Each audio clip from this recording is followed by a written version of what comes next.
آپ نے ویڈیو میں کہا کہ میں اولیاء اللہ کو نہیں مانتا، وہ کافر ہے۔ یہ کیا ہوا ہے؟ یہ میں نے کب کہا جی؟ میں نے کہا ہی نہیں ہے، تو آپ سوال کا تو جواب ختم ہی ہو گیا۔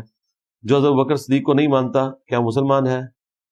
یا حضرت بکر، یہ کیا بھائی لکھا ہے؟ میں نے تو کوئی ایسی بات نہیں کی ہے۔ جو اولیاء اللہ کو نہیں مانتا وہ کافر ہے۔ کیوں؟ میں نے کیوں کہنا ہے اولیاء اللہ کو نہ مانے تو وہ کافر ہے؟ اولیاء اللہ کو ماننا تو اسلام کا حصہ تو نہیں ہے۔ اللہ رسول آخرت کو ماننا ہے۔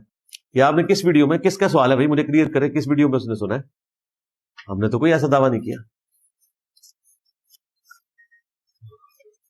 باقی کسی عام مسلمان کو بھی کوئی کافر کہہ دے اور وہ کہنے والے کو پتا ہو کہ یہ مسلمان ہے، وہ کافر ہو گیا، صحابہ کرام کو تو چھوڑ دیں۔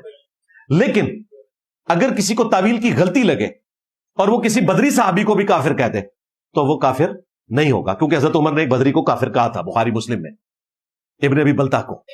تو اس پہ پھر امام بخاری نے باب باندھا ہے کہ اگر تعویل کی غلطی کی وجہ سے کوئی کافر کہہ لے تو وہ کافر نہیں ہوتا، اور جان بوجھ کے کہے گا تو کافر ہو جائے گا۔ میں اگر حضرت ابوبکر کو کافر کہوں تو میں کافر ہوں، حضرت ابوبکر کو چھوڑ دیں، تمہارے آج کے دور کے جو مولوی ہیں نا، جن کو میں مسلمان سمجھتا ہوں، میں ان کو بھی کافر کہوں تو میں خود کافر ہو جاؤں گا۔ لیکن اگر کوئی شخص اپنے علمی دلائل کی بنیاد پہ وہ صحیح ہے یا غلط، اس کے نزدیک چونکہ وہ درست ہے، تعویل کی غلطی کا شکار ہو جائے، جس طرح حضرت عمر نے ابن ابی بلتہ کو نعوذ باللہ منافق کہہ دیا تھا، تو اس پہ پھر کوئی گرفت نہیں ہے۔ یہ امام بخاری نے لکھا ہوا ہے۔ دیوبند والوں نے میرے خلاف فتویٰ لگایا کہ انجینئر صاحب کہتے ہیں کہ صحابی کو کافر کہنے سے بھی وہ کافر نہیں ہوتا۔